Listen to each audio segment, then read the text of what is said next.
এবং সে অনুযায়ী যেন আমরা জীবনকে পরিচালনা করতে পারি, সেই তৌফিক তুমি দান করো। আমিন। কোরআন মাজিদে দুইজন নারীর কথা আল্লাহ উল্লেখ করেছেন। এরা এত আদর্শবান মহিলা ছিলেন যাদের কথা আল্লাহ উল্লেখ করেছেন। আর একজন যোগ্য বাপ, যোগ্য পিতার কথা উল্লেখ করেছেন। মানে এই তিনজন ব্যক্তিকে এত ভালো লেগেছে আল্লাহর, যে আল্লাহ সুবহানাহু ওয়া তাআলা তিনজন ব্যক্তির কথা নকল করে তিনি বলছেন। তার দুজন মহিলা আর একজন হলো পুরুষ। দুজন মহিলার একজন হচ্ছে ফেরাউনের স্ত্রী আসিয়া আর ইমরানের মেয়ে মারিয়াম, আর একজন পুরুষ হচ্ছেন লোকমান আলাইহিস সালাম। এদের কথা আল্লাহর কাছে এত ভালো লেগেছে, এদের আদর্শ, এদের চলাফেরা, যে আল্লাহ সুবহানাহু ওয়া তাআলা মুমিন নারী পুরুষের জন্য আদর্শ স্বরূপ পেশ করেছেন।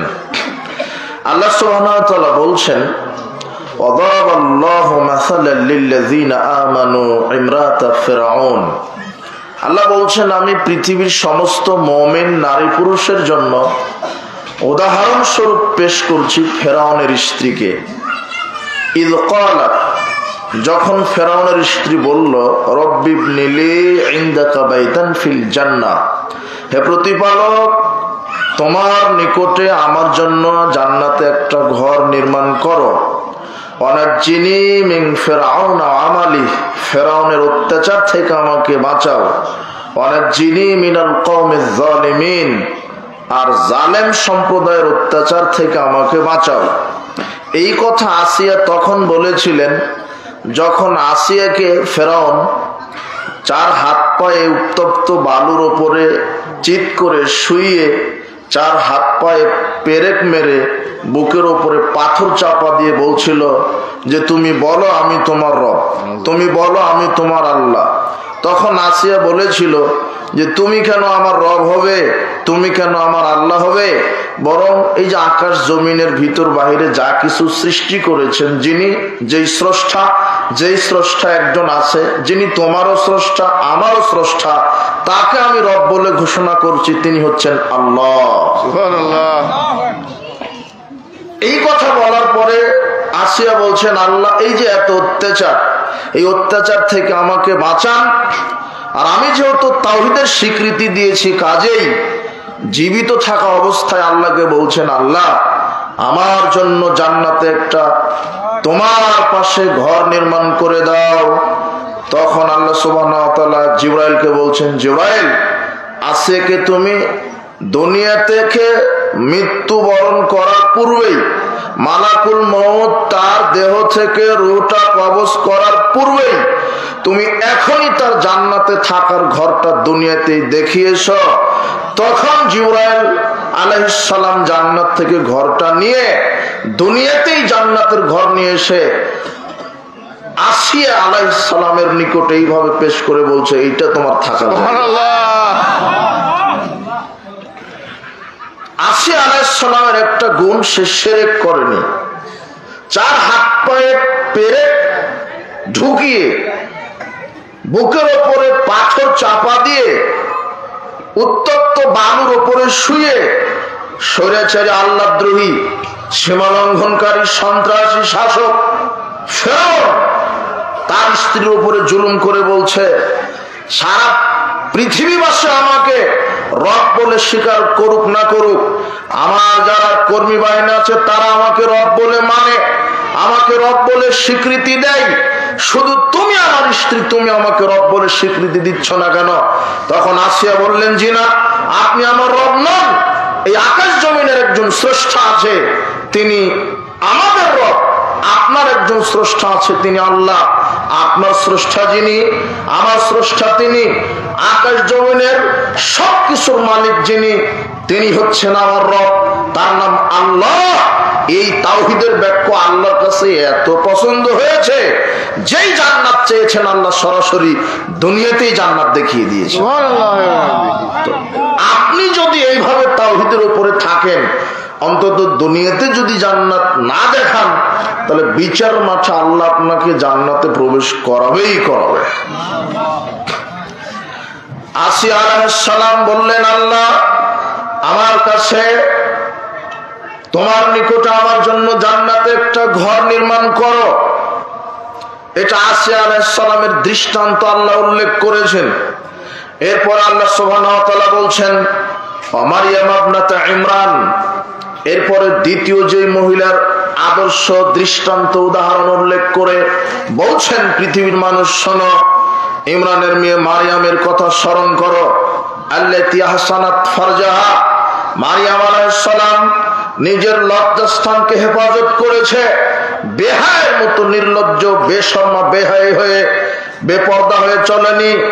নিজের ইজ্জত সম্ভ্রমকে মানুষের নিকট থেকে হেফাজতে রেখেছে, শয়তানের নিকট থেকে হেফাজতে রেখেছে। এইভাবে বেপর্দায় চলেনি, বেশরমা হয়ে চলেনি। আল্লাহ নিজে কোরআন মাজিদে মারইয়াম আলাইহিস সালামের চরিত্রের সার্টিফিকেট দিয়ে বলছেন, আল্লাতী আহসানাত ফারজাহা। পৃথিবীর মানুষ শোনো, মারইয়াম হচ্ছে এমন মেয়ে যে তার ইজ্জত আবরুকে, যার লজ্জাস্থানকে হেফাজতে রেখেছে। ফানাফাকনা ফীহি মির রূহিনা, যার ভিতরে আমি আমার রূহটা প্রবেশ করিয়েছিলাম। সাদ্দাকাত বিকালিমাতি রাব্বিহা ওয়া কুতুবিহি, মারইয়াম আলাইহিস সালাম আমার বাণী সমূহকে সত্যায়ন করেছে। ওয়া কানাত মিনাল কানিতিন, আর মারইয়াম আলাইহিস সালাম ছিলেন আনুগত্যশীলা মহিলা, আনুগত্যশীলা ইবাদতকারিণী মহিলা। দুইজন নারীর দৃষ্টান্ত পেশ করে আল্লাহ বোঝাতে চাইলেন যে সারা পৃথিবীর মধ্যে যত নারী আছে, সবাই যদি এই দুইজন নারীর আদর্শ গ্রহণ করে, আমি এদের সাথে তাদেরকে থাকার জান্নাতের ব্যবস্থা করব। তাহলে আপনার মেয়ে, আপনার স্ত্রী, আপনার বোন, এদের আদর্শে যেন জীবন পরিচালনা করতে পারে, এই দায়িত্ব আপনার। কেন? আপনি পরিবারের দায়িত্বশীল, আপনি পরিবারের দায়িত্বশীল। আপনি আপনার স্ত্রীর উপরে দায়িত্বশীল, ভাই তার বোনের উপরে দায়িত্বশীল, বাপ তার মেয়ের উপরে দায়িত্বশীল, স্বামী তার স্ত্রীর উপরে দায়িত্বশীল। আর বিচার মাঠে প্রত্যেককে তার নিজ নিজ দায়িত্ব সম্পর্কে আল্লাহ জিজ্ঞাসা করবেন। এই হাদিসটা আমি সামনে একটু আপনাকে বলবো। এখন এই দুজন নারীর কথা রাসূল সাল্লাল্লাহু আলাইহি ওয়াসাল্লাম কি বলছেন দেখেন, অবাক কথা। রাসূল সাল্লাল্লাহু আলাইহি ওয়াসাল্লাম অবাক একটা তথ্য দিলেন। আবু মুসা আল-আশআরী রাদিয়াল্লাহু আনহু বলছেন, রাসূল সাল্লাল্লাহু আলাইহি ওয়াসাল্লাম বললেন, কামালা মিনার রিজালে কাসিরুন, বহু পুরুষ মানুষ পূর্ণ ঈমানদার হতে পেরেছে। পৃথিবীতে বহু পুরুষ মানুষ ঈমানের দিকে ডিগ্রি অর্জন করতে পেরেছে, পূর্ণ ঈমান লাভ করেছে। লাম ইয়াকমুল মিনান নিসায়ে, কিন্তু মহিলারা তেমন ঈমানদার হতে পারেনি, মহিলারা তেমন পরিপূর্ণ ঈমানদার হতে পারেনি।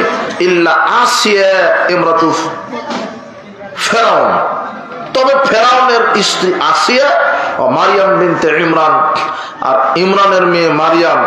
পৃথিবীতে যত নারী আছে এর মধ্যে সবচেয়ে দুইজন নারীর ঈমান সবচাইতে বেশি। তার একটা হচ্ছে আসিয়া, আর একজনকে মারইয়াম। পৃথিবীতে সব নারীর চাইতে দুইজন নারীর ঈমান সবচাইতে ঘনত্ব বেশি, সবচাইতে পরত্ব বেশি, গাঢ়ত্ব বেশি, এই দুইজন। এরপর রাসূল সাল্লাল্লাহু আলাইহি ওয়াসাল্লাম বলছেন, তবে মর্যাদার দিকে আয়েশা রাদিয়াল্লাহু তাআলা আনহা সবার উপরে, ঈমানের দিকে সবচাইতে বেশি এই দুইজন, আর মর্যাদার দিকে আয়েশা রাদিয়াল্লাহু তাআলা আনহা।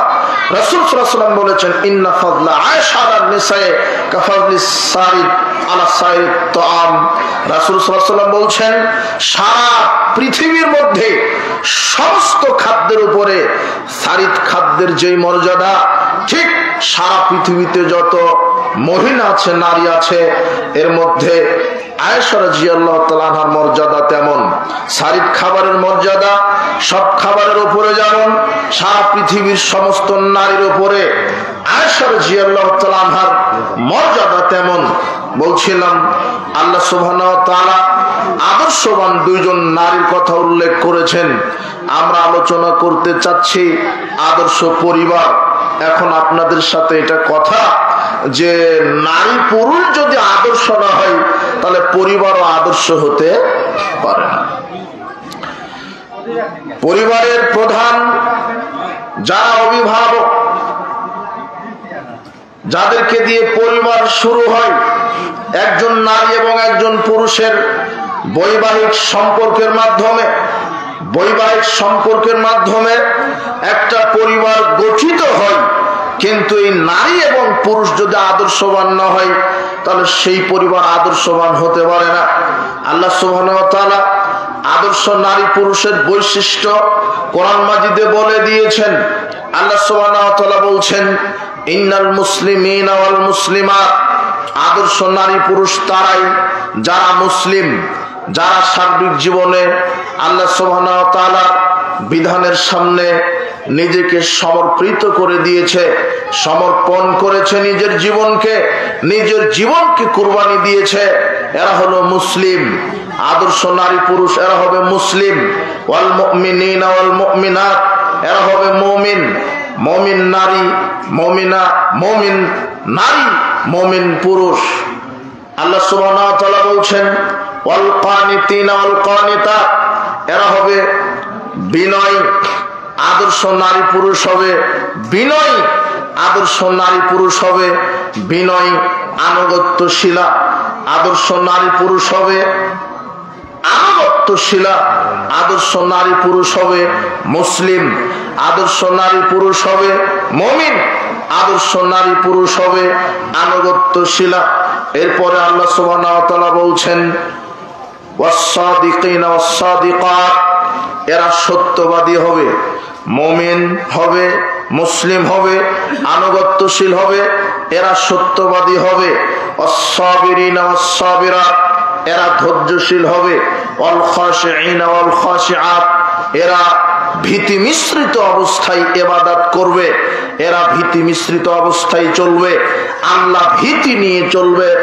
এগুলো আল্লাহ সুবহানাহু ওয়া তাআলা মুমিন আদর্শ নারী পুরুষের বৈশিষ্ট্যের কথা কোরআন মাজিদে বলছেন। এরপরে তিনি বলছেন, ওয়াল মুতাসাদ্দিকিনা ওয়াল মুতাসাদ্দিকাত, এরা দানশীল হবে। ওয়াস-সায়িমিনা ওয়াস-সায়িমাত, এরা সিয়াম পালনকারিনী হবে, এরা সিয়াম পালনকারী হবে। আদর্শ নারী পুরুষ এরা সিয়াম রাখবে। আদর্শ নারী পুরুষ এরা দান সাদাকা করবে।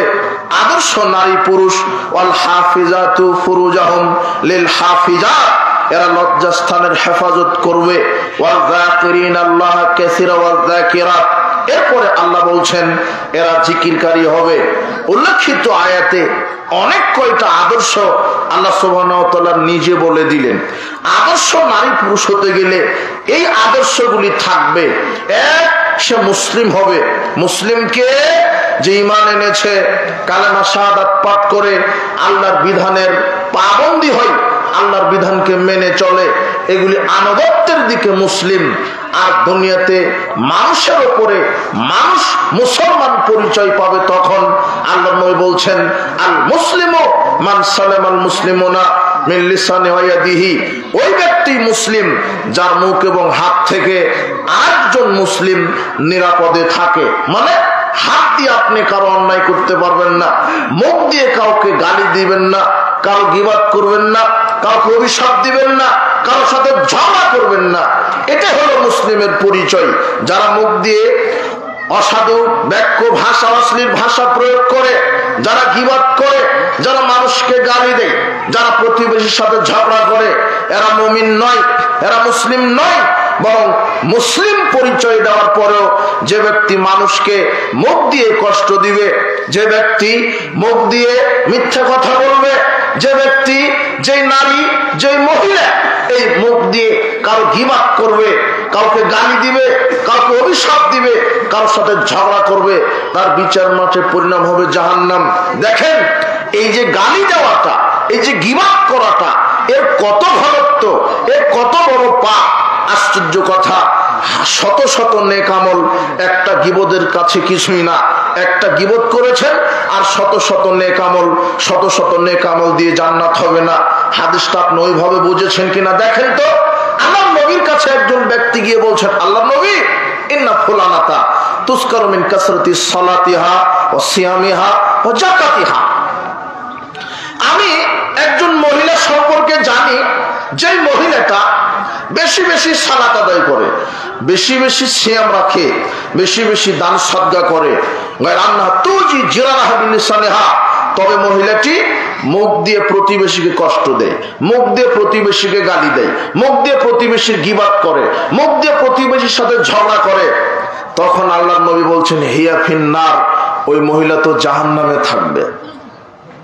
অপরাধ একটা আর নেকির কাজ কয়টা? কথা বুঝেন নেব না, এই যে বুঝেছে। সালাত, সিয়াম, সাদাকা এগুলি তো ফরজ পালন করে, বেশি বেশি করে, মানে নফলও করে। ফরজ সিয়াম তো রাখে, নফল সিয়ামও রাখে, যাকাত তো দেয়, সাধারণ দানও দেয়, 5 ওয়াক্ত সালাত আদায় করে, তাহাজ্জুদ পড়ে। তাই তো হাদিসে এসেছে কাসরাতু, বেশি বেশি সালাত আদায় করে মানে তাহাজ্জুদ পড়ে, সব বেশি বেশি আমল করে, কিন্তু অপরাধ কয়টা? একটা, কি? গীবত অথবা ঝগড়া অথবা গালি অথবা মিথ্যা কথা। মুখ দিয়ে আঘাত দেওয়া মানে কি? একজনের ব্যাপারে মিথ্যা কথা বললেন, তাহলে ওকে আঘাত দিলেন না? একজনকে গালি দিলেন, আঘাত দিলেন না? একজনকে অভিশাপ দিলেন, আঘাত দিলেন না? একজনের সাথে তর্ক ঝগড়া করলেন, আঘাত দিলেন না? অপরাধ একটা, কিন্তু নেকির কাজ তো অনেক। কিন্তু নেকির কাজ যতই হোক, এটা এমন একটা মুখের পাপ যার পরিণাম কি? জাহান্নাম। এই জন্য আল্লাহ সুবহানাহু ওয়া তাআলা আদর্শ নারী পুরুষের বর্ণনা আল্লাহ সুবহানাহু ওয়া তাআলা নিজে কোরআন মাজিদে দিয়েছেন। তিনি বলছেন আদর্শ নারী পুরুষ তারা মুসলিম হবে। আর মুসলিমকে যার মুখ থেকে আরেকজন মুসলিম নিরাপদ, যার হাত থেকে আরেকজন মুসলিম নিরাপদ, এ হলো মুসলিম। এরপরে মুমিন, মুমিনকে যে খারাপ কাজ থেকে বিরত থাকে আর নেকির কাজে প্রতিযোগিতা করে। মুমিন মানে ঈমান এনেছেন, আল্লাহকে বিশ্বাস করেন, নবীকে বিশ্বাস করেন, পরকালকে বিশ্বাস করেন। ঈমানের অনেক দিক এবং বিভাগ, এগুলি তো ঈমান ঠিক আছে, কিন্তু প্রকৃত ঈমানদার ঈমানের ভিতরে যে শিরক ঢুকাবে না, শিরক ঢুকালে তার ঈমান নষ্ট হবে। আর তাকওয়ার দিকে আপনার ঈমানের ঘনত্ব তখন হবে যখন আপনি খারাপ কাজ থেকে বিরত রেখে ভালো কাজের প্রতিযোগিতা করবেন। দেখেন আল্লাহর নবী একজন রাসূল সাল্লাল্লাহু আলাইহি ওয়াসাল্লামকে একজন সাহাবী জিজ্ঞাসা করছেন মাল ঈমান, আল্লাহর নবী ঈমান কাকে বলে? তখন আল্লাহর নবী বলছেন ইজা সাররাতকা হাসানাতকা ওয়া সাআতকা সাইয়্যাতকা। শোনো, যখন তোমাকে ভালো কাজ আনন্দ দিবে আর পাপের কাজ তোমাকে কষ্ট দিবে, ফান্তা মুমিন, তখন মনে রাখবে যে আমার ঈমান ঠিক আছে। যখন ভালো কাজ আমাকে তৃপ্তি দিবে, মানে ফজরের সালাত আদায় করা আমাকে তৃপ্তি দিবে, 5 ওয়াক্ত সালাত আদায় তৃপ্তি দিবে, জিকির করার পরে মনটা তৃপ্তি পাবে, কোরআন তেলাওয়াত শেষে আমার অন্তরটা ঠান্ডা হবে, জিকির করার পরে আমার অন্তরটা সিক্ত হবে, সিয়াম রাখার পরে আমার অন্তরটা সিক্ত হয়ে যাবে, যখন ভালো কাজ দান করার পরে আমার অন্তরটা সিক্ত তৃপ্ত হয়ে যাবে, তখন বুঝতে হবে আমার ঈমান কি আছে, ঠিক আছে। আর যখন খারাপ কাজ আমাকে কষ্ট দিবে, গান বাজনা যার সহ্য হবে না, মাদক সেবন করা যার সহ্য হবে না, জুয়া লটারি গীবাত পরনিন্দা পাপের কাজ যখন আপনাকে কষ্ট দিবে, তখন মনে করতে হবে যে আমার ঈমান ঠিক আছে। কিন্তু সমাজে তো ঘটনা উল্টা, নেকির আমল, সব আমল মানুষকে এখন কষ্ট দেয়, আর খারাপ আমলে মানুষ তৃপ্তি সহকারে উপভোগ করে। একজনকে বলেন ভাই সালাত আদায় করেন, আরে যা সালাত, এখন আমার সালাত ঠিক না থাকতে পারে, ওর ঈমান ঠিক আছে। কথা বুঝে নিব না। একজন মেয়েকে বলেন রাস্তা দিয়ে ল্যাংটা হয়ে চলছে যায়, মেয়ে পর্দা করতে হবে, ও বলছে আমার বাপের পোশাক কিনেছি টাকাতে, তোমার কি?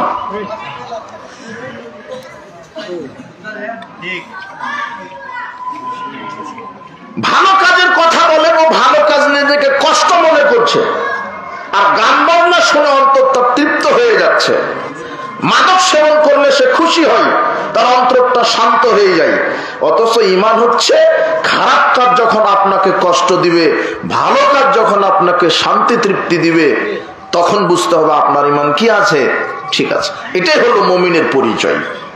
এরপরে আল্লাহ সুবহানাহু ওয়া তাআলা বলছেন মুমিন নারী পুরুষের আদর্শ 3 নাম্বার, তারা হবে আল কানিতিন আল কানিতাত। বিনয়ী, তারা বিনয়ী হবে, তারা নম্র হবে, তারা ভদ্র হবে, তাদের আচরণ হবে সুন্দর, তারা হবে বিনয়ী নরম চিত্তে, তারা দুনিয়ার মাটিতে সুন্দরভাবে চলবে, অহংকারী হবে না, দাম্ভিকতা দেখাবে না, তারা অহংকারী হবে না, দাম্ভিকতা দেখাবে না, তারা হবে বিনয়ী। আর আল্লাহ সুবহানাহু ওয়া তাআলা বিনয়ীদের সাথে থাকেন। ইন্নাল্লাহ তাআলা রফিক, আল্লাহ নিজে নম্র ভদ্র, ইউহিব্বুর রিফকা, তিনি নম্র ভদ্র স্বভাবের মানুষকে ভালোবাসেন। মা ইউতি আলাল রিফকে মা লা ইউতি আলাল উনফে, বিনয়ী নম্র ভদ্র মানুষের উপরে আল্লাহ যা নাজিল করেন, রূঢ় দাম্ভিক অহংকারী ব্যক্তির উপর আল্লাহ কিছু নাজিল করেন না। বিনয়ী ব্যক্তির উপর আল্লাহ কি নাজিল করেন? রিজিক, বরকত, ক্ষমা, রহমত, দয়া, বারাকা, শান্তি, নিরাপত্তা, সবকিছু একজন বিনয়ী নারী পুরুষের উপর আল্লাহ আকাশ থেকে নাজিল করতে থাকেন। বিনয়ী নারী পুরুষের, মুমিন নারী পুরুষের বৈশিষ্ট্য বিনয়ী হবে। এরপর আল্লাহ সুবহানাহু ওয়া তাআলা আদর্শ নারী পুরুষের বৈশিষ্ট্য সম্পর্কে বলছেন, ওয়াস-সাদিকিনা ওয়াস-সাদিকা, তারা সত্যবাদী হবে, তারা মিথ্যার আশ্রয় নিবে না, তারা সত্যবাদী হবে, তারা মিথ্যার আশ্রয় নিবে না। আল্লাহ সুবহানাহু ওয়া তাআলা বলছেন তারা সত্যবাদী হবে, মুমিন নারী পুরুষ সত্যভাষী হবে, তারা সত্য কথা বলবে। মিথ্যা যারা কথা বলে তারা মুমিন নয়, তারা আদর্শ হতে পারে না। রাসূল সাল্লাল্লাহু আলাইহি ওয়াসাল্লাম বলছেন, আলাইকুম বিস-সিদক ফাইন্নাস সিদকা ইয়াহদি ইলাল বিররে, অবশ্যই তোমরা সত্য কথা বলবে, সত্য তোমাদেরকে নেকির পথ দেখাবে। ওয়াইনাল বিররা ইয়াহদি ইলাল জান্নাহ, আর নেকি তোমাদেরকে জান্নাতে নিয়ে চলে যাবে। সুবহানাল্লাহ। ওয়াইয়াকুমুল কিযবা, তোমরা অবশ্যই মিথ্যা পরিহার করবে। ফাইনাল কিযবা ইয়াহদি ইলাল ফুজুরে, মিথ্যা মানুষকে পাপের দিকে নিয়ে যায়। ইন্নাল ফুজুরা ইয়াহদি ইলান নার, আর পাপ মানুষকে জাহান্নামে ঢুকিয়ে দেয়। এই জন্য মিথ্যা পরিহার করতে হবে। কবরে অনেক পাপের শাস্তি হয়, অনেক পাপ করে মারা গেলে কবরের শাস্তি হয়। তার একটা কবরের শাস্তি হবে তাদের যারা মিথ্যুক, মিথ্যুকের কবরের শাস্তি কি হবে? যখন ফেরেশতারা তাকে প্রশ্ন জিজ্ঞাসা করে চলে যাবে, তখন এমন কিছু ফেরেশতা আসবেন, তারা লোহার সাঁড়াশি দিয়ে গাল চিরে ফেলবে, গাল চিরবে, আবার বাম গালটা চিরবে। বাম গাল চিরতে চিরতে ডান গাল ভালো হয়ে যাবে, একটা চিরতে আরেকটা ভালো হবে, আরেকটা চিরতে আরেকটা ভালো হবে। ইলা ইয়াউমিল কিয়ামা ইউসলাউ ইলা ইয়াউমিল কিয়ামা, এইভাবে তার গাল চিরতে থাকবে ফেরেশতা কিয়ামত পর্যন্ত। কিয়ামত পর্যন্ত, বিচার দিবস শুরু হওয়ার আগ পর্যন্ত এইভাবে কবরের ভিতরে তার গালটা চিরতে থাকবে। বলেন তো অপরাধ কি? মিথ্যা। আজকে প্রায় মিথ্যুক সমাজে সব জায়গাতে, অফিস, আদালত, কোর্ট কাচারি, শিক্ষাঙ্গন, নেতা নেত্রী, কর্মী, সবাই, এমনকি বক্তা, ইসলামের নামে যারা বক্তব্য দেয় এরা কত মিথ্যা কথা বলে। আর দুনিয়াবি কথাতে মিথ্যা কথা বললেই কবরের শাস্তি গাল চিরা। আর যদি হাদিস বলতে গিয়ে নবীর নামে মিথ্যা হাদিস বানায়, তাহলে তো সরাসরি থাকার জায়গায় হুজুরের জাহান্নাম। কথা বুঝেননি? হুজুর কত মিথ্যা কথা বলছে। মুহাম্মদ সাল্লাল্লাহু আলাইহি ওয়াসাল্লামের নামে বানোয়াট হাদিসগুলি বলছে যে টঙ্গিতে গেলে কবুল হজের নাকি। কথা বুঝেননি মনে? এর নাম হলো হুজুর। দুনিয়াবি ক্ষেত্রে মানুষের সাথে মানুষের মিথ্যা কথা বললে কবরের শাস্তি। আর আমি যে হাদিসটা বলি ওটা যদি নবীর না হয়, তাহলে ওটা তো নবীর উপরে মিথ্যা অপবাদ দিলাম। আল্লাহ নবী বলছেন, মাইয়াকুল আলাইয়া, যে ব্যক্তি আমার নামে কোন হাদিস বলল, মা লা আকুল, অথচ আমি সেই হাদিসটা বলিনি, ফালিয়াতাবাওয়া মাকাদাহু মিনান নার, তার থাকার জায়গা সরাসরি হচ্ছে জাহান্নাম। নাউযুবিল্লাহ। মিথ্যা বড় পাপের কাজ, কাবিরা গুনাহ। পৃথিবীর ইতিহাসে তৃতীয় পাপ মিথ্যা কথা বলা। পৃথিবীর ইতিহাসে প্রথম বড় পাপ শিরক, দ্বিতীয় বড় পাপ পিতামাতার অবাধ্য হওয়া, তৃতীয় বড় পাপ মিথ্যা কথা বলা। মিথ্যা কথা বললে কবরের শাস্তি হয়, আর যদি সেটা নবীর উপরে হয় তাহলে কবরে তো আছে আছে সরাসরি বিচার মাঠে কি জাহান্নাম। খুব সাবধান, মিথ্যা কথা বলা পরিত্যাগ করবেন নারী পুরুষ উভয়ে। যে মিথ্যা কথা বলে সে আদর্শ নারী আদর্শ পুরুষ হতে পারে না। আদর্শ নারী আদর্শ পুরুষ সত্য কথা বলবে। এরপর আল্লাহ সুবহানাহু ওয়া তাআলা আদর্শ নারী পুরুষের বৈশিষ্ট্য সম্পর্কে বলছেন, আস-সাবিরাত ওয়াস-সাবিরাত, তারা ধৈর্যশীল হবে। নারী পুরুষকে ধৈর্যশীল হতে হবে। উপস্থিত বৈঠকের মুসলিম দ্বীনি ভাই বোন, আপনাদেরকে ধৈর্যশীল হতে হবে। ধৈর্য জিনিসটা কি? কঠিন বিপদ, আপনার কঠিন বিপদ পারিবারিক হোক, অর্থনৈতিক হোক, শারীরিক হোক, যে কোনো ভাবে হোক আপনি বিপদে পড়েছেন, আপনি অসুস্থ, আপনি রোগে আক্রান্ত, আপনার পরিবারের সমস্যা, চট করে তৎক্ষণাৎ কোনো সিদ্ধান্ত নেবেন না, ধৈর্য ধারণ করবেন, আল্লাহর কাছে দোয়া প্রার্থনা করবেন। আল্লাহ বলছেন, ওয়াস্তাঈনু বিস-সাবরি ওয়াস-সালাহ, তোমরা আমার কাছে সালাত এবং ধৈর্যের মাধ্যমেই দোয়া প্রার্থনা করো। আমার কাছে সালাত এবং ধৈর্যের মাধ্যমেই আমার কাছে চাও। চাইতে গেলে সময় লাগবে। আপনি রাতে উঠে আল্লাহর কাছে চান, ধৈর্যশীল হন। এখানে সবচাইতে বড় ধৈর্য বিপদ থেকে ধৈর্য ধারণ করা নয়। সবচাইতে বড় ধৈর্য কি জানেন? পাপ থেকে নিজেকে কন্ট্রোলে রাখা হচ্ছে সবচাইতে ধৈর্যের নাম। আপনার সামনে নগদ 1 কোটি টাকা দুর্নীতির টাকা, আপনি নিতে পারলে নিতে পারতেন, কিন্তু নিবেন না। পাপ থেকে নিজেকে কন্ট্রোল করলেন। কথা বুঝেন নেব না, এটা সবচাইতে বড় ধৈর্য। একটা নারী আপনাকে বলছে যে আসেন আমরা একটু পার্কে ঘুরতে যাই বা অমুক জায়গায় জেনা করি, তখন আপনি যদি বলেন ইন্না আখাফুল্লাহ, না না আমি আল্লাহকে ভয় করি, আমি কেন তোমার সাথে ঘুরবো, আমি কেন একজন ল্যাংটা নারীর সাথে সময় দিব, এই যে পাপ থেকে ফিরে আসলেন, আপনি সবচেয়ে ধৈর্যশীল মানুষ। আল্লাহ বলছেন ওয়ানাহান নাফসা আনিল হাওয়া, যে তার কুপ্রবৃত্তি থেকে নিজেকে ধৈর্য ধারণ করে কন্ট্রোলে রাখতে পারবে। মদ আছে সামনে খাবে না, জেনার সুযোগ আছে জেনা করবে না, সুদ খাওয়ার সুযোগ আছে খাবে না, দুর্নীতির সুযোগ আছে দুর্নীতি করবে না, মিথ্যা কথা বললে 1000 কোটি টাকা লাভ, তাও মিথ্যা কথা বলবে না, অন্তর বাধা দিবে। অন্তর এই কুপ্রবৃত্তি থেকে যে নিজেকে বাঁচাতে পারলো, আল্লাহ সার্টিফিকেট দিচ্ছেন তার বিচার মাঠে থাকার জায়গায় জান্নাতুল মাওয়া। পাপ থেকে বিরত থাকার নাম ধৈর্য, বিপদ থেকে বিরত থাকার নামও ধৈর্য। তবে সবচাইতে বড় ধৈর্য কোন কাজ থেকে বিরত থাকা? পাপ থেকে বিরত থাকা। এখন তো পাপের ক্ষেত্র সহজ। আগে ছাত্র জীবনে এই যুবকেরা, যখন তোমরা এখন বড় হয়ে গেছেন আপনারা ওই ছাত্র জীবনে কি হতো? আগে মানুষ ওই ছবি সিনেমা দেখতো, টিকিট কেটে 50-100 কিলো গিয়ে সিনেমা হলে গিয়ে সিনেমা দেখতো, তাই না? আগে পাপ করাটাও কঠিন ছিল, পাপ করতে টাকা খরচ হতো, অনেক দূরে যাওয়া লাগতো সিনেমা দেখার জন্য।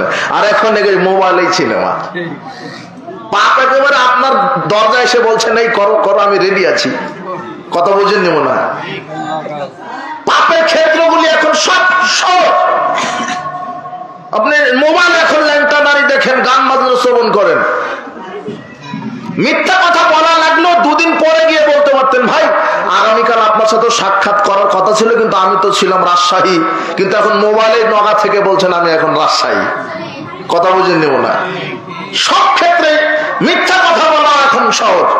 মানে পাপের ক্ষেত্রগুলো আপনার সামনে দরজা এসে বলছেন এই যে আমি রেডি, তখন আপনাকে বলতে হবে যে তুমি যত রেডি থাকো, পাপ আমি আল্লাহকে ভয় করি, আমি পাপ করব না।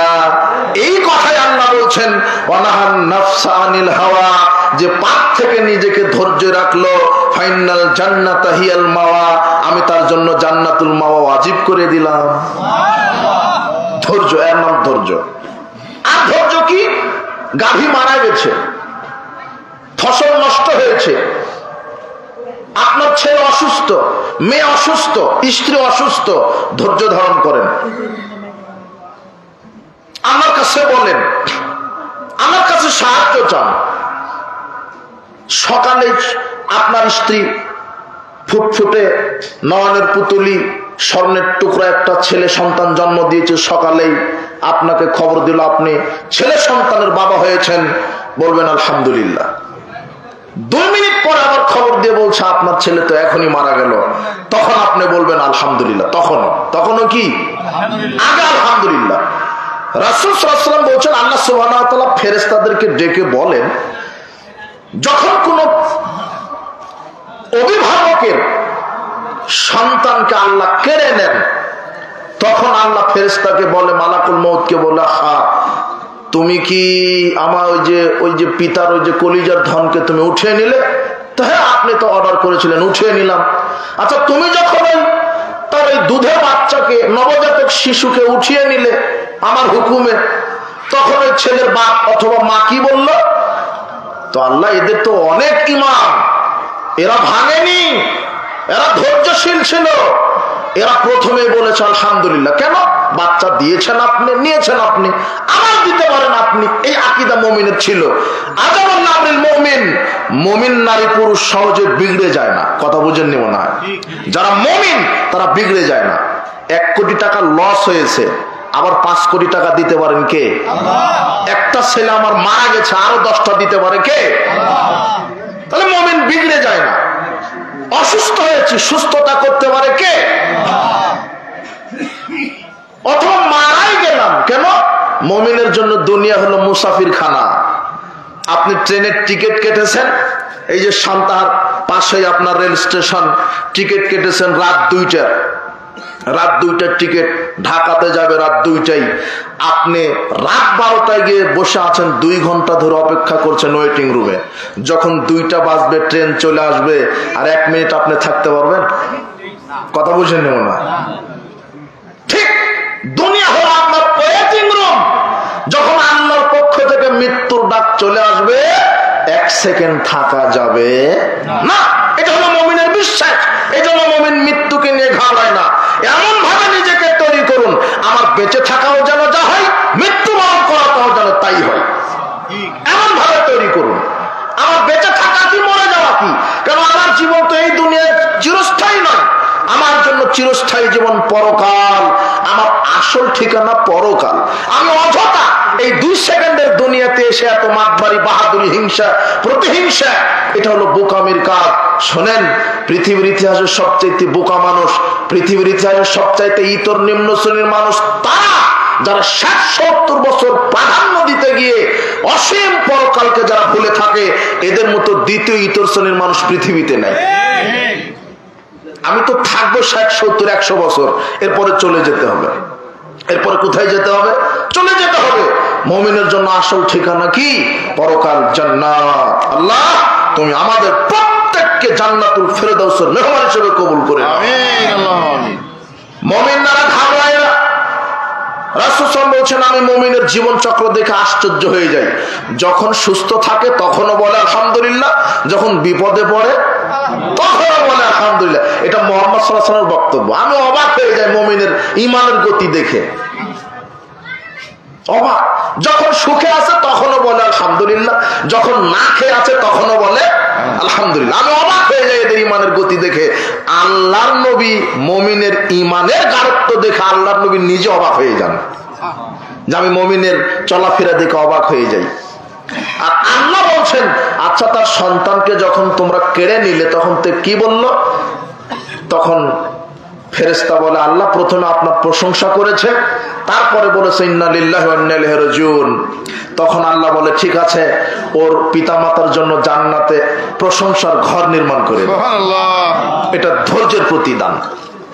আরেকটা ধৈর্য কি? মানুষের সাথে ঝগড়া করবেন না, গীবত করবেন না। আরেকটা ধৈর্য কি? বালা মুসিবত, রোগ শোক আছে, আপনি আল্লাহর উপরে ভরসা করেন। আল্লাহ সুবহানাহু ওয়া তাআলা পৃথিবীতে আশ্চর্য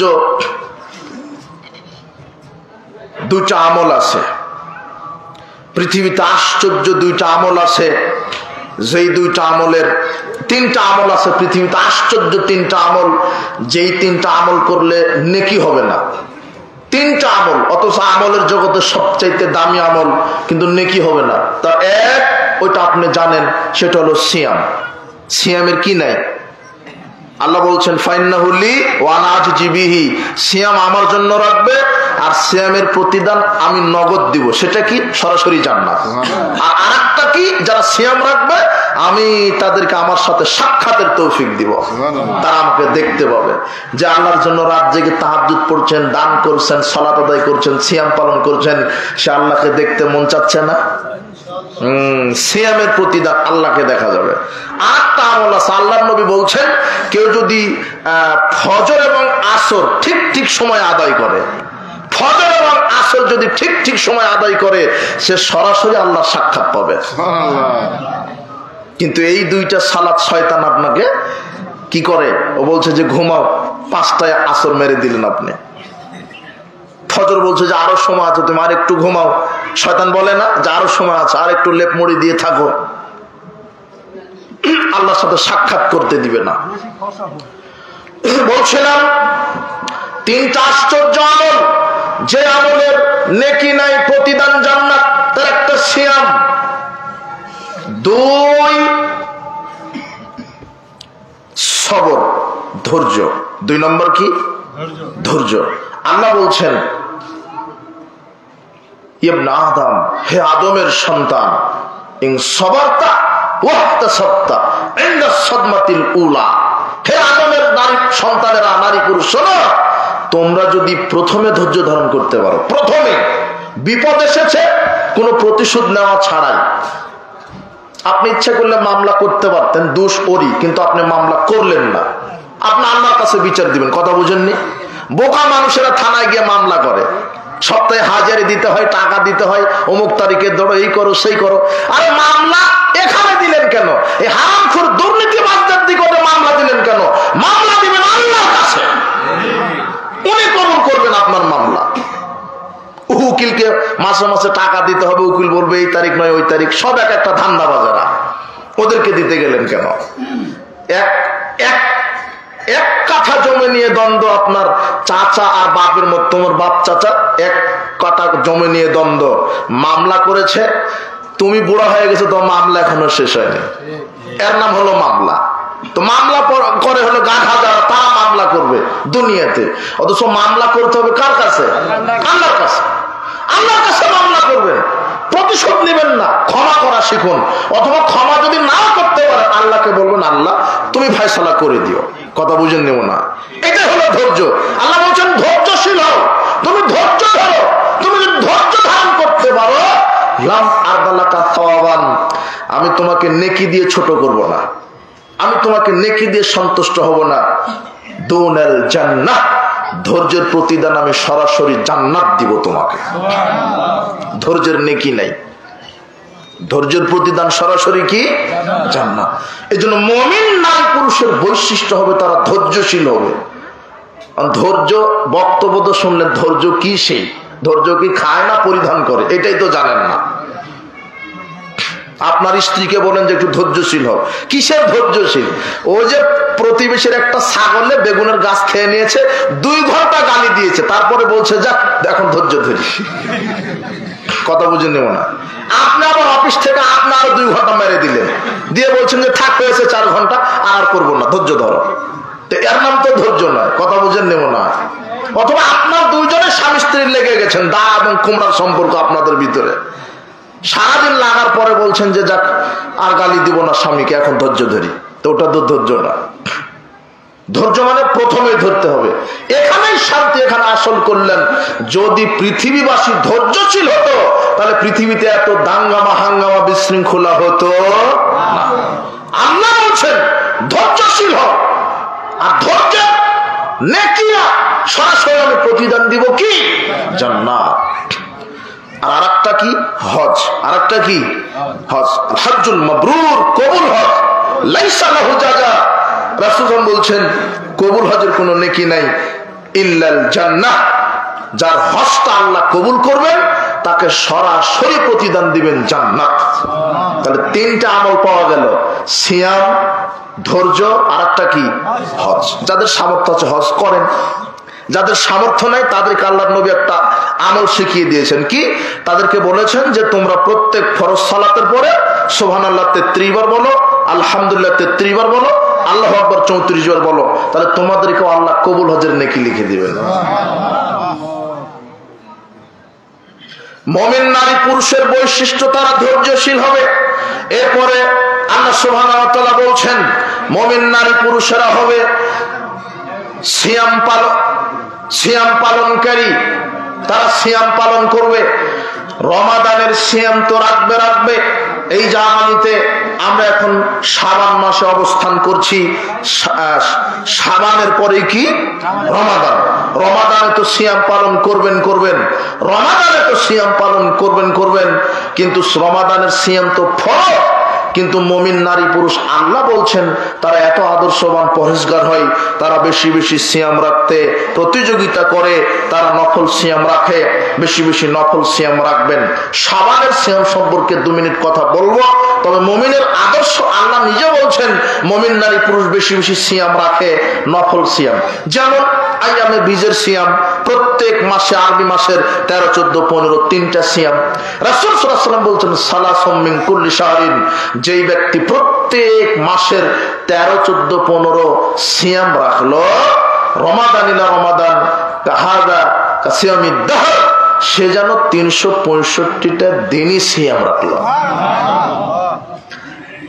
একটা ভালো কাজকে আল্লাহ বাড়িয়ে দিবেন 10 গুণ। আল্লাহর নবী বলছেন 3টা সিয়াম যদি কেউ রাখে তাহলে 3টা সিয়ামকে আল্লাহ 10 দিয়ে গুণ করেন। কয় দিয়ে? তাহলে কত হলো? 30টা।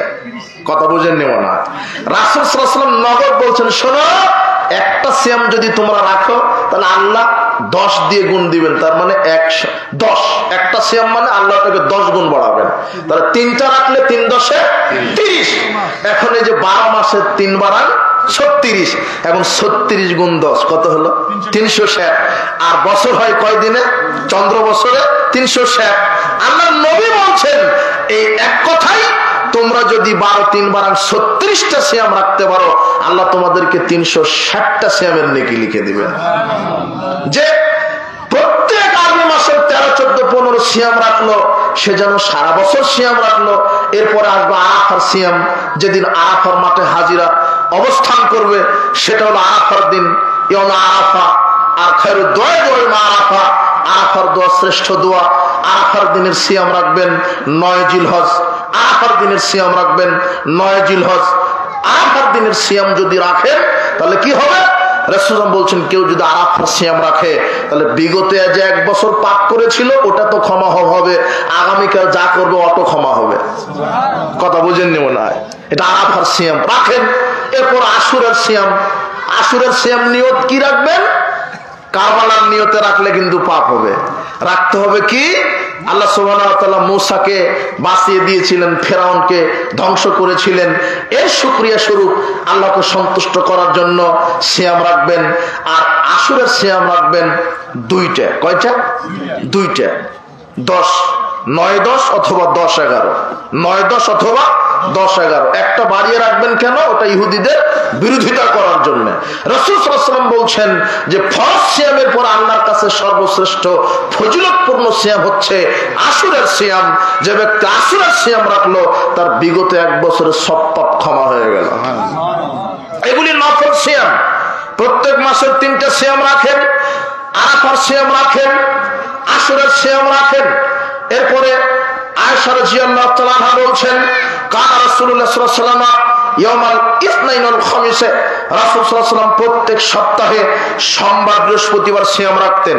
রাসূল সাল্লাল্লাহু আলাইহি ওয়াসাল্লাম প্রত্যেক সপ্তাহে সোমবার বৃহস্পতিবার সিয়াম রাখতেন। আবু হুরায়রা রাদিয়াল্লাহু আনহু বলছেন, রাসূল সাল্লাল্লাহু আলাইহি ওয়াসাল্লাম বলেছেন, রাসূল সাল্লাল্লাহু কি বললেন? তোমরা সোমবার বৃহস্পতিবার সিয়াম রাখো। তুরাজুল আমাল ইয়াউমাল ইসনাইন ওয়াল খামিসে, আল্লাহর নিকটে মানুষের 1 সপ্তাহের সব আমল পেশ করা হয় সোমবার এবং বৃহস্পতিবারে। আর আমি এটা খুব ভালোভাবে পছন্দ করি যে আমার আমলটা আল্লাহর কাছে পেশ করা হোক, ওই সময় যেন আমি সিয়াম অবস্থায় থাকি। তাহলে আল্লাহ নমনীয় হবে। যদি আমল নামাতে পাপ থাকে, সিয়ামের বদলতে পাপকে ক্ষমা করে দিবেন। সুবহানাল্লাহ। এই জন্য আল্লাহ নবী বলছেন সোমবার বৃহস্পতিবার সিয়াম রাখো। 1 সপ্তাহের আমল নামা আল্লাহর কাছে ফেরেশতারা কি করেন? পেশ করেন। কোন কোন দিন? সোমবার এবং বৃহস্পতিবার।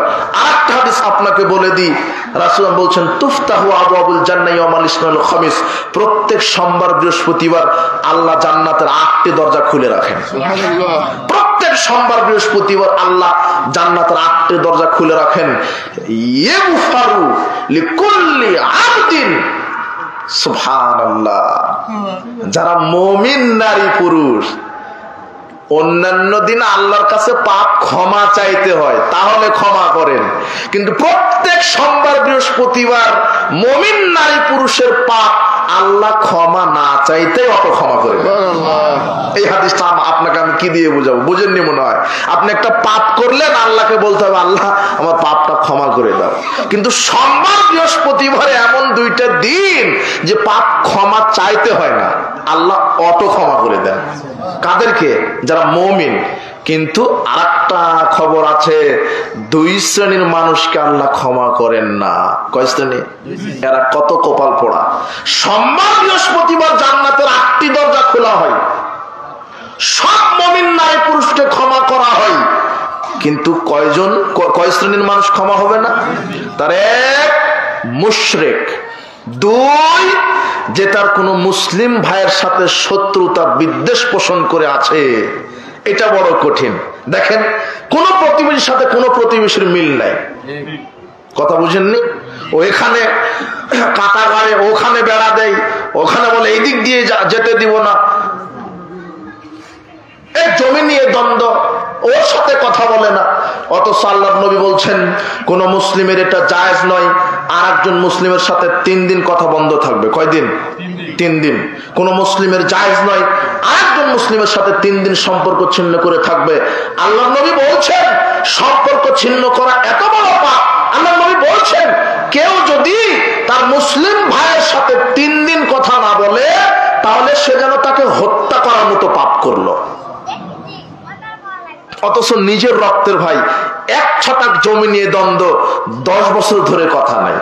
কথা বুঝেন নেব না? এরকম নাই ভাই? আছে। এমন সন্তান আছে নিজের বাপ মায়ের সাথে সম্পর্ক নাই। আল্লাহ বলছেন লা ইয়াদখুলুল জান্নাতা কাতিউন, পিতামাতার সাথে সম্পর্ক ছিন্নকারী, রক্তের আত্মীয় সম্পর্ক ছিন্নকারী হজ যাকাত তাহাজ্জুদ পড়ে জান্নাতে যেতে পারবে না। আর এটা তো আত্মীয়তার সাথে সম্পর্ক ছিন্ন করলে জাহান্নাম। কিন্তু আপনি যদি কোনো মুসলিম দিনী ভাইয়ের সাথে হিংসা করে থাকেন, বিদ্বেষ পোষণ করে থাকেন, শত্রুতা পোষণ করে থাকেন, তাহলে আপনি মনে করেন তাকে হত্যা করার সমান পাপ করলেন আপনি। এটা জায়েজ নয়। আর এই অবস্থায় মারা গেলে আল্লাহর নবী বলছেন কোন মুসলিম ব্যক্তির সাথে যদি 3 দিন সম্পর্ক ছিন্ন অবস্থায় মারা যায়, তাহলে সে জাহান্নামে চলে যাবে। এই হাদিসগুলি কোথায় রাখবেন আপনি? অথচ আপনি নিজেকে পরহেজগার মনে করেন, তাহাজ্জুদ গুজারি মনে করেন, আপনার মুসলিম ভাইয়ের সাথে সম্পর্ক নেই, কিছু একটা জেরে হিংসা বিদ্বেষে শত্রুতা পোষণ করে। জি না, এটা মুসলমানের আদর্শ নয়। প্রত্যেক মুমিন নারী পুরুষকে আল্লাহ ক্ষমা করেন, 2 শ্রেণীর মানুষকে ক্ষমা করেন না আল্লাহ। তার এক, যে তার ভাইয়ের সাথে হিংসা বিদ্বেষ শত্রুতা পোষণ করে আছে, তাকে ক্ষমা করেন না। তাদের ব্যাপারে আল্লাহ ফেরেশতাদেরকে বলে শোনো, তোমরা একটু অবসরে থাকো, দেখো তো ওরা কবে মিল হতে পারে। শত্রুতা পোষণ করে আছে, আল্লাহ সুবহানাহু ওয়া তাআলা কত দয়াবান, অবকাশ দিয়েছেন, ওদেরকে অবকাশ দিয়েছেন। দেখো 3 দিন পরেও যদি মিল হয়ে যায়, আসসালামু আলাইকুম ভাই, আপনার সাথে 3 দিন থেকে কথা নাই, 3 মাস থেকে কথা নাই, 10 বছর ধরে কথা নাই, মারা যাবো ভাই। এই দুনিয়াবি স্বার্থে এইভাবে সম্পর্ক ছিন্ন করে হিংসা বিদ্বেষ করে কি লাভ? আসেন আমরা মিল হয়ে যাই। শোনেন, আপনারই দোষ, তারপরও যে নির্দোষ তার কাছে গিয়ে ক্ষমা দেবেন। কথা বুঝেন নি মনে হয়? আপনারই দোষ, বুঝেন নি মনে হয়? এখন সমাজে যত মানুষ প্রচলিত বিদ্যায় শিক্ষিত হচ্ছে, তত মানুষ তাদের ভিতরে ইগোটা কাজ করছে বেশি, অহংকারটা বেশি কাজ করেছে। এখন কেউ কাউকে সময় দিতে চায় না, নিজের মতো করে নিজেই নিজেকে 100 মনে করে। কথা বুঝেন মনে হয়? আমাদের ভিতরে বিনয়ী ভাব, নম্রতা, ভদ্রতা, সরলতা নাই, শিষ্টাচার নাই। আমাদের ভিতরে দিন যত যাচ্ছে হিংসা, সংকীর্ণতা, দলাদলি, রেষারেষি বৃদ্ধি পাচ্ছে। কিন্তু এটা পরকালে ক্ষতির কারণ হবে, জাহান্নামের কারণ হবে। আল্লাহ ফেরেশতাদেরকে বলেন এই ওদেরকে একটু সময় দাও, দেখো ওরা কবে মিল হতে পারে। তো এই হাদিস শোনার পরে যদি আজকে আপনি আপনার কোনো একটা মুসলিম ভাইয়ের সাথে শত্রুতা ছিল, আজকে মিল মহব্বতে আসেন, সালাম দেন। যদি আপনি বলেন যে ভাই আসো আমরা মিল হয়ে যাই, একত্রে কাজ করি, এভাবে সংকীর্ণতা রাখি না, এভাবে আমরা ব্রড মাইন্ডেড হই, মন মানসিকতা সুন্দর তৈরি করি, হিংসা বিদ্বেষ ডাস্টবিনে নিক্ষেপ করি, করি, একসাথে সমাজ কল্যাণের কাজ করি, ইসলামের কাজ করি, আর দলাদলি নয়, রেশারেশি নয়, হিংসা বিদ্বেষ নয়, একসাথে আসি। ভাই আসো তোমার সাথে এখন আমরা একসাথে মিলে যাই। তখন আল্লাহ বলবেন যা এদের বিগত সব পাপ অটো ক্ষমা করে দাও। মিল হতে হবে। আজকে যদি আপনার প্রতিবেশীর সাথে কারো ঝগড়া হয়ে থাকে, সকালে ফজরের সালাত আদায় করে তার বাড়িতে যান, যে ভাই হয়েছে আমারই দোষ, আসেন একসাথে ফজরের সালাত আদায় করি, একসাথে থাকি। অথচ একই গ্রামে বাস করেন, একই মহল্লায় বাস করেন, দরজাটা খুললে তার সামনে আপনার সাক্ষাৎ হয়, কিন্তু আপনি কথা বলছেন না, হিংসা রেশারেশিতে। সবাইকে ক্ষমা করলে আপনাকে আল্লাহ ক্ষমা করবেন না। কি দিয়ে আপনাকে হাদিস বোঝাবো? কিন্তু এখনই মিল হয়ে যান, এখনই সম্পর্ক ঠিক করেন, নিজের ভাইয়ের সাথে সম্পর্ক ঠিক করেন, নিজের পিতামাতার সাথে, নিজের আত্মীয়তার সাথে, প্রতিবেশীর সাথে সম্পর্ক ঠিক রাখেন। আল্লাহ আপনার বিগত সব পাপগুলি ক্ষমা করে দিবেন। বলছিলাম সোমবার বৃহস্পতিবার জান্নাতের 8টি দরজা খোলা হয়, সবাইকে ক্ষমা করেন। তবে এই যে হিংসা শত্রুতা পোষণ করে আছে এদেরকে ক্ষমা করেন না। আর একটা কি, যারা মুশরিক, যারা কি মুশরিক, যারা শিরক করে। শিরক কি?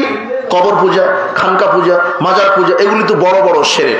যার আকীদা পচে গেছে, নষ্ট হয়েছে।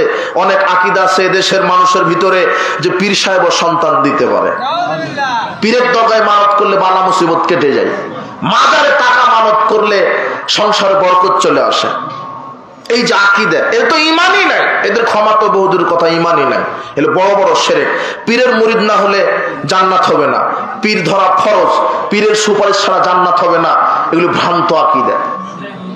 যদি কারো আকীদা থাকে পীরের মুরিদ হলে জান্নাত হবে, পীরের সুপারিশ ছাড়া জান্নাত হয় না, মাজারে টাকা মানত করলে বালা মুসিবত কেটে যায়, এগুলি শিরক। খানকায় মাজারে পীর সাহেব জীবিত থেকে মানুষের কল্যাণ অকল্যাণ করতে পারে, মাজারে পয়সা টাকা মানত করলে পীর সাহেব পাপ ক্ষমা করে জান্নাত দিতে পারে। এই আকীদা শিরক, এই আকীদা শিরক। বালা মুসিবত দিতে পারেন আল্লাহ, বালা মুসিবত থেকে বাঁচিয়ে রাখতে পারেন আল্লাহ, পাপ ক্ষমা করতে পারেন আল্লাহ। ওই যে পতিতালয়ের নারী কুকুরকে পানি পান করালো, পতিতালয়ের নারীর পাপকে ক্ষমা করেছিল নাকি পীর সাহেব? ওই যে 100 জন ব্যক্তিকে হত্যা করলে একজন ব্যক্তি, ওই 100 জন হত্যাকারী মানুষকে কে ক্ষমা করেছিল? নাকি পীর সাহেব? ওই যে 3 জন ব্যক্তি পাহাড়ের গর্তে আটকা পড়ে গেলেন, তাদেরকে উদ্ধার করেছিল কে? নাকি পীর সাহেব?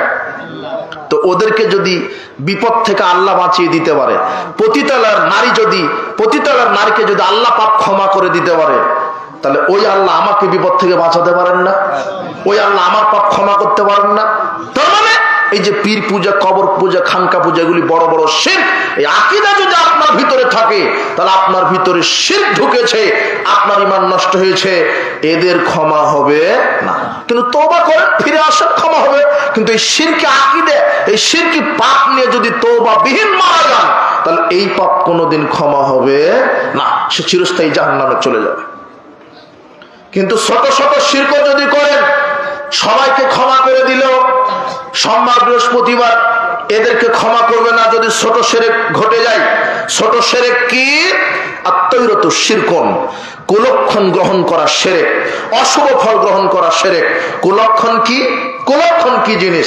ওই যে আপনি বাড়ি থেকে বের হয়েছেন, বাজারে যাবেন, আপনি বাড়ি থেকে বের হয়েছেন, বাজারে যাবেন, ব্যাগটা হাতেই নিয়েছেন, এমন সময় আপনার স্ত্রী বলছে, শুনেছ অমুক লোক মারা গেছে।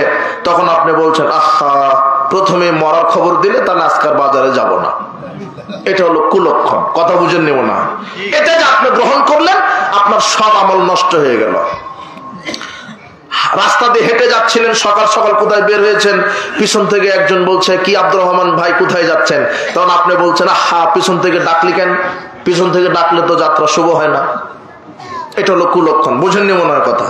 সারাদিন কাজ করার পরে বলছেন, কোন নারীর মুখ দেখে উঠেছিলাম, কাজটা সফল হলো না। এটা হলো কুলক্ষণ। রাত্রে ঘর আবর্জনা ঝাড়ু দেয় না আপনার স্ত্রী, ওটা হলো কুলক্ষণ। রাত্রে গাছ থেকে ফল পাতা পড়া যায় না, এটা বললে শিরক হবে। দোকানদারের কাছে যাবেন সকালেও বলছে যে সকালে আমি বাকি দিই না। ওর আকিদা কি যে যাকে বাকি দেবো সারাদিন বাকিতেই যাবে। এটা হলো কুলক্ষণ। কথা বুঝেননি মনে হয়? হাত থেকে গ্লাস পড়ে গেল কুটুম আসছে, এটা হলো কুলক্ষণ। স্বামীর নাম ধরে ডাকা যায় না, এটা হলো কুলক্ষণ। স্বামী স্ত্রী অপবিত্র অবস্থায় কিছু করতে পারে না, এটা হলো কুলক্ষণ। স্বামী স্ত্রী অপবিত্র অবস্থায় সালাত সিয়াম কোরআন তেলাওয়াত করবে না, এছাড়া ভাত রান্না করবে, তরকারি রান্না করবে, ব্যবসা করবে, চাকরি করবে, ক্ষেত কৃষি করবে, সবই করবে। যদি বলে যে করতে পারে না তাহলে এটা কুলক্ষণ, শিরক হবে। কথা বুঝেননি? আপনি দুটা কলা খাচ্ছিলেন জমজ, আপনার স্ত্রী বলছে তুমি খাও না, ওর দাদাকে দাও। মানে ওর দাদার আর বাচ্চা হওয়ার সম্ভাবনা নাই, ক্ষমতা নাই, আপনি খেলে আপনার স্ত্রী নাকি দুটা বাচ্চা হবে। কি আকীদা? এটা হলো কুলক্ষণ। কথা বুঝেননি মনে হয়? ঠিক ঠিক করছে, বলছে যে কথা ঠিক, এটা হলো কুলক্ষণ। আর সমাজে যতই বুড়ি টাইপের লোক দেখবেন, এই নানি দাদি, এরা হলো এক একটা শিরকের ফ্যাক্টরি, এক একটা যত ভ্রান্ত আকীদা এরা হলো ডেলিভারি দেয়। আর যত মুরব্বী আছে সমাজে এরা হলো এক একটা বেদাতের ডিলারশিপ। এরা বলবে যে বাপ দাদা থেকে করে আসছি, হ্যাঁ তোরা বেশি বুঝিস, তোরা ফেতনাবাজ, এই সেই। কথা বুঝেননি? এইভাবে ওরাই ফেতনা বাঁধায় সমাজে। বলছিলাম শিরকের পাপ থেকে বিরত থাকবেন। আর একটা কথা ছুটে গেল, তাবিজ ঝুলানো বড় শিরক। আর একটা কথা ছুটে গেল, তাবিজ ঝুলানো বড় শিরক। কেউ যদি তাবিজ ঝুলাই তাহলে সে শিরক করলো। রাসূল সাল্লাল্লাহু আলাইহি ওয়াসাল্লামের কাছে 9-10 জন ব্যক্তি এসে বললেন আমরা ইসলাম কবুল করতে চাই। তিনি 9 জনকে ইসলাম কবুল করিয়ে দিলেন, একজনকে দিলেন না। সাহাবীগণ অভিযোগ করলেন, আল্লাহর নবী আপনি একজনকে ইসলাম কবুল করালেন না কেন? তখন তিনি বললেন, শোনো, ইন্না আলাইহি তামিমা, এই ব্যক্তির দেহের শরীরের ভিতরে তাবিজ আছে। ফাতখালায়াদু ফাকাতাহা, লোকটি হাত দেহের মধ্যে দিয়ে তাবিজটা ছিঁড়ে ফেলিয়ে দিলেন। ফাবায়াহু, এরপরে রাসূল সাল্লাল্লাহু আলাইহি ওয়াসাল্লাম তাকে ইসলাম কবুল করালেন। এরপরে তিনি বললেন, মান আলাকা তামিমা ফাকাদ আশরাকা, যে ব্যক্তি তাবিজ ঝুলালো সে শিরক করলো। তাবিজ ঝুলানো কি? শিরক। তাবিজ শরীরে থাকা অবস্থায় লোকটা মুসলমানই হতে পারলো না। কথা বুঝেননি মনে হয়? তাবিজ শরীরে থাকা অবস্থায় লোকটা মুসলমানই হতে পারলো না, অথচ বাংলাদেশের বড় বড় হুজুরেরা ইমামতিও করে, তাবিজও বিক্রি করে। ওরা মুসলমানই না, বহুদূরের কথা। হাজী সাহেব মক্কা থেকে হজ করতে কোমরে হাতে তাবিজ নিয়ে, ও মুসলমানই না, তাবিজ তো হজ তো বহুদূরের কথা। আগে আমরা ইমান ভঙ্গের কারণ আলোচনা করতাম, এখন আর সাহস পাই না। কেন জানেন? মানে ইমান থাকলে না ভাঙবে, কিন্তু এখন ইমানই নাই। দেখি মানুষের ভিতরে ইমানই নাই, ভাঙবে কি? আমি যদি আপনাকে বলি যে আপনার অজু নষ্ট হয়ে গেছে, এখন আপনি বলবেন কি বলছেন মৌলানা সাহেব, আমি তো অজুই করিনি, ভাঙলো কখন? অজু করলে তো ভাঙবে।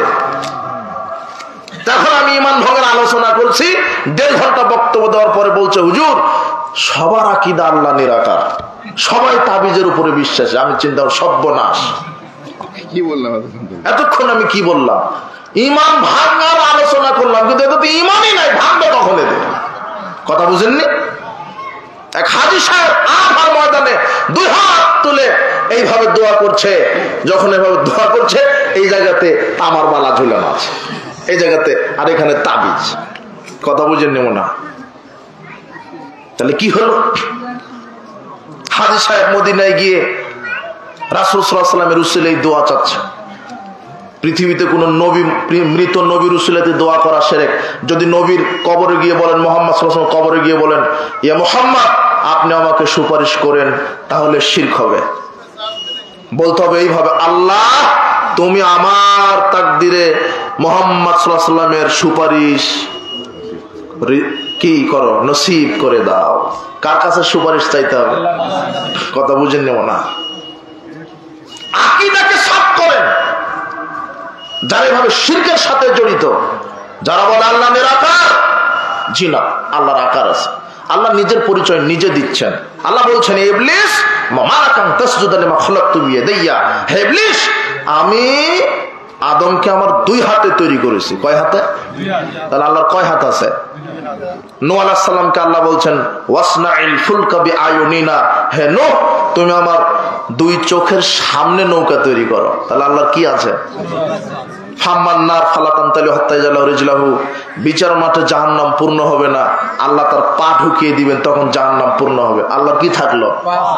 আল্লাহ নিজের পরিচয় নিজে দিচ্ছেন। তবে লাইসা কামিসলি শাইউন, কোনো কিছু তার মতো করা যাবে না, তার সাথে তুলনা দেওয়া যাবে না। আল্লাহর চোখ আছে মানে মানুষের মতো, এই কথা বলা যাবে না। আল্লাহর হাত আছে মানে অমুকের মতো, এর কথা বলা যাবে না। আল্লাহর হাত কার মতো? যেমন তার মতো শোভা পায়। আল্লাহর চোখ কেমন? যেমন তার মতো শোভা পায়। কথা বুঝেননি? কিন্তু বিশ্বাস রাখতে হবে আল্লাহর কি আছে? চোখ আছে, হাত আছে, পা আছে। কানের কথা আসেনি।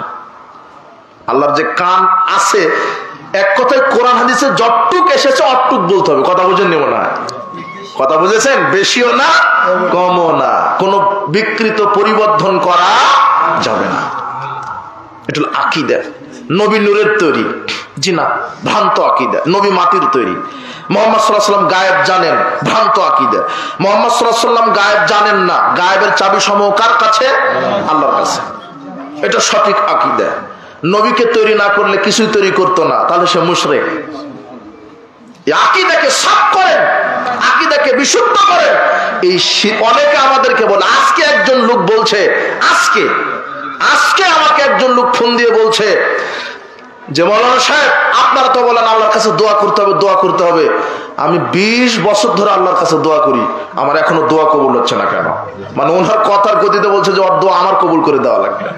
নাউজুবিল্লাহি মিন জালিক। মানে উনি এরকম মানে বোঝাচ্ছে যে ওর দোয়াটা যেন এখনই কবুল হয়। তখন আমি বললাম যে দোয়া কবুলের শর্ত থাকা লাগবে। তো মনে করেন আপনার দাদি তাহাজ্জুদ পড়ে 40 বছর, কত বছর? কিন্তু ওযুই করেনি কোনোদিন, তাহলে হইলো? তা আমি ওনাকে বললাম যে দোয়া করছেন কত বছর? তো বলছে 20 বছর তো হবে, তো কবুল হয় না? তো না, কবুল হয় না। তা আমি প্রথমে বললাম আকীদা কি? বলছে আরে আমি পাক্কা আহলে হাদিস। আমি যেই বললাম আপনার আকীদা কি, তখন বলছে পাক্কা আহলে হাদিস। এরপরে বললাম আচ্ছা ঠিক আছে, বুঝলাম পাক্কা আহলে হাদিস, কিন্তু পবিত্র হালাল রুজি খান? তখন বলছে অর্ধেক অর্ধেক, অর্ধেক হালাল খায়, অর্ধেক হারাম খায়। তখন বললাম তাহলে তো মরা পর্যন্ত আর দোয়া কবুল হওয়ার সুযোগই নাই। আল্লাহ হচ্ছেন পবিত্র, তিনি পবিত্র ছাড়া কিছু কবুল করেন না। আপনার এই শরীরের জামাটা যদি সুদের ঘুষের টাকাতে হয়, কথা বুঝুন নিব না। দেখেন আর একটা মেসেজ আপনাকে দিই একটু। ইবাদত বা দোয়া কবুলের শর্ত হালাল রুজি, এটা ঠিক আছে, কিন্তু হালাল হলে শুধু হবে না, পবিত্র হতে হবে। কি হতে হবে? পবিত্র। আল্লাহ বলছেন ইয়া আইয়ুহার রাসূল কুলু মিনাত তাইয়্যিবাত ওয়া আমালুস সালিহাত, হে পৃথিবীর নবী রাসূলগণ, তোমরা আমল করার পূর্বে পবিত্র রুজি খাও। কি রুজি? হালাল বলেননি কিন্তু। যেখানে আল্লাহ হালাল শব্দ বলেছেন সেখানে পবিত্র শব্দটা লাগিয়ে দিয়েছেন। দেখেন ইয়া আইয়ুহান নাস কুলু মিম্মা ফিল আরদি হালালান তাইয়্যিবা, এই যে আল্লাহ বলছেন হে মানব মণ্ডলী হালাল পবিত্র খাও। কি পবিত্র? শুধু হালাল নয়, হালাল কি হতে হবে? সেটা কোনো কিছু হালাল হলে সেটা খাওয়া যাবে না যতক্ষণ না কিনা হচ্ছে পবিত্র। এখন কথা, হালাল জিনিস অপবিত্র হয় কিভাবে দেখবেন? এই যে মাছ যে আমরা খাই, পুঁটি মাছ খান, ওই ট্যাংরা মাছ খান, ওই কি আর কি মাছ আছে অনেক, রুই, কাতলা, ইলিশ, হ্যাঁ অনেক মাছ, এগুলি কি হারাম? তাই না? হালাল। গাভীর যে দুধ খান, এটা কি? গরুর গোশ, হালাল।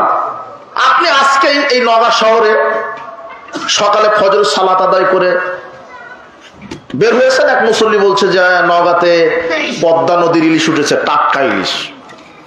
তো আপনি বলছেন যে টাটকা ইলিশ তো পাওয়া যায় না, তাহলে আজকে একটু টাটকা ইলিশ কিনি।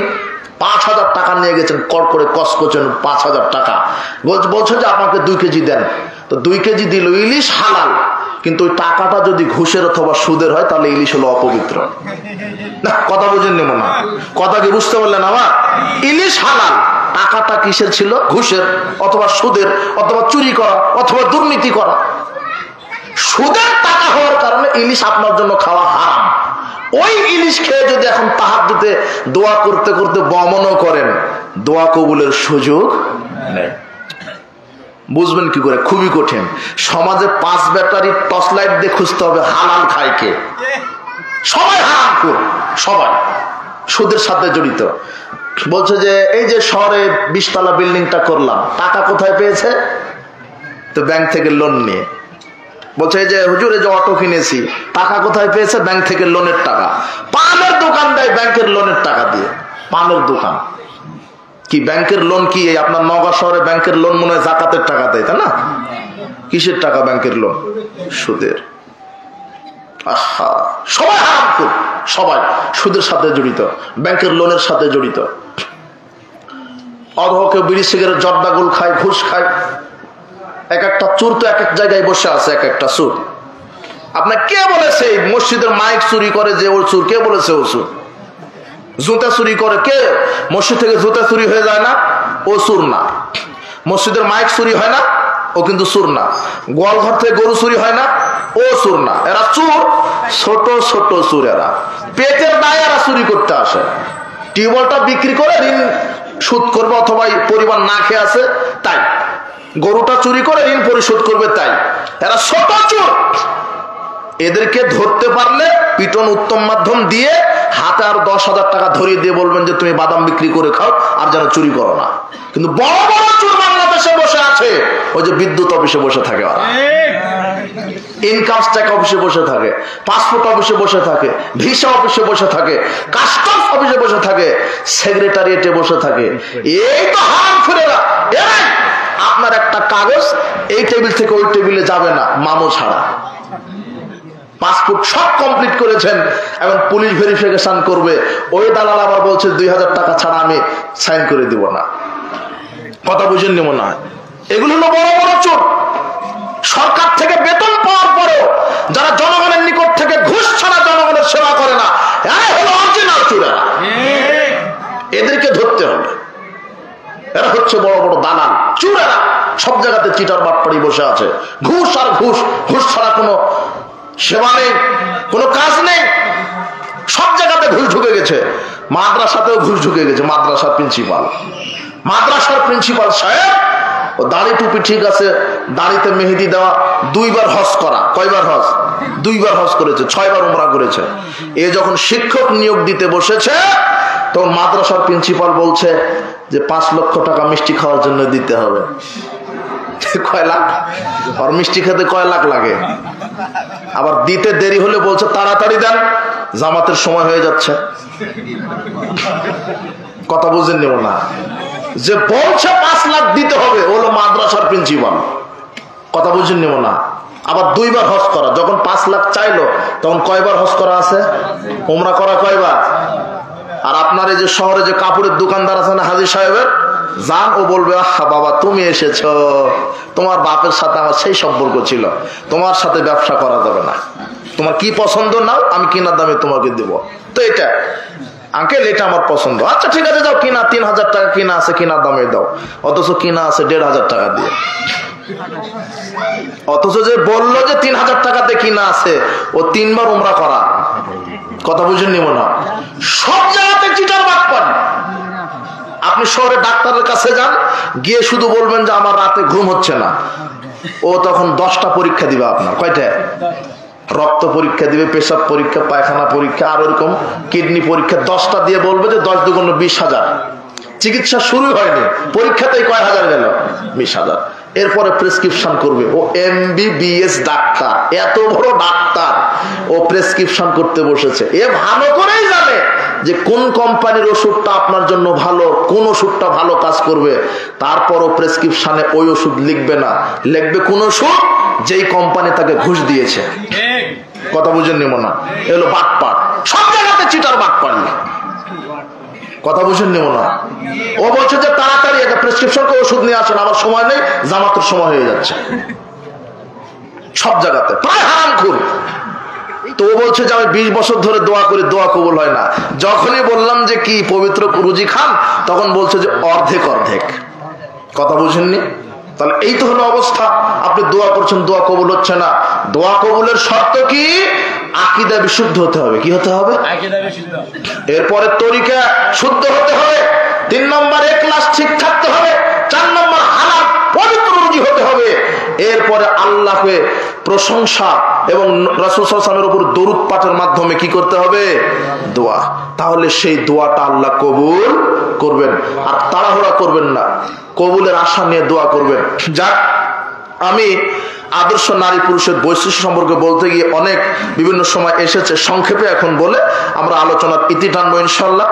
যদিও ঠান্ডা একটু পড়ে গেছে আর অসুস্থতা বোধ করছি। বিষয় হচ্ছে যে এখানে কথা যে আদর্শ নারী পুরুষের বৈশিষ্ট্য আমি কোন জায়গাতে নিয়ে গেলাম, যে সিয়াম পালনকারী তারা হবে, তাই না?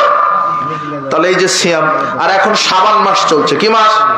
রাসূল সাল্লাল্লাহু শাবান মাস, প্রায় পুরো শাবানটায় দুই একটা কানের নাকের জিনিস দিছে, ওই মিজানো প্রধান বছর কিছু দিবে না মা বোনেরা শুনো। আচ্ছা আচ্ছা আচ্ছা, মা বোনেরা আসে না, চলে গেছে, আমার তো জানা নাই। ও মা বোনেরা অনেক দান করেছে, দানের ব্যাপারে মিজান ভাই অনেক কথা বলছে অনেক। তো মা বোনদেরকে বলবো, রাসূল সাল্লাল্লাহু আলাইহি ওয়াসাল্লাম বলছেন, শোনো, মহিলাদেরকে বলছেন, ইন্নী উরিতু কুন্না আকসারা আহলিন নার, আমি তোমাদেরকে বেশি বেশি জাহান্নামে দেখছি। তো মহিলারা বলছে, বেমা ইয়া রাসূলুল্লাহ, কেন আমরা বেশি বেশি জাহান্নামে? তখন রাসূলুল্লাহ বলছেন, তুকসিল্লান লানা, তোমরা বেশি বেশি মানুষকে গালি দাও, অভিশাপ দাও, ঝগড়া করো, এই জন্য। ওই যে দেখেন, যে মহিলারা বেশি বেশি কি দেয়? অভিশাপ দেয়, এই মহিলারা বেশি বেশি জাহান্নামে। তাকফুরনাল আশিরা, যেই মহিলারা স্বামীর শুকরিয়া আদায় করে না, স্বামীর খেদমত করে না। স্বামীর শুকরিয়া আদায় করতে হবে, স্বামীর খেদমত করতে হবে। যেই নারী স্বামীর শুকরিয়া আদায় করে, মোটা কাপড় পেয়ে হোক, চিকন কাপড় পেয়ে হোক, পান্তা ভাত খেয়ে হোক, গরম ভাত খেয়ে হোক, স্বামী তার সামর্থ্য অনুযায়ী যা সংগ্রহ করে দিবে তা খেয়ে যদি বলতে পারে, স্বামী তোমার সংসার আমি সন্তুষ্ট, আলহামদুলিল্লাহ, আল্লাহ ওই স্ত্রীর উপরে জান্নাতকে ওয়াজিব করে দিবেন। স্বামীর শুকরিয়া আদায় করতে শিখতে হবে। অনেক স্ত্রী স্বামীকে শুধু খোঁচায়, তুমি কি ফকিরউদ্দিন মোল্লা, তোমার কিছু নেই, তোমার বন্ধু কি করলো, এসি ডিসি ফ্রিজ সব করে নিয়েছে, তুমি কি করলে? কিন্তু ওর বন্ধু কিন্তু সব করেছে ব্যাংক থেকে লোন নিয়ে। কথা বুঝেন নিব না?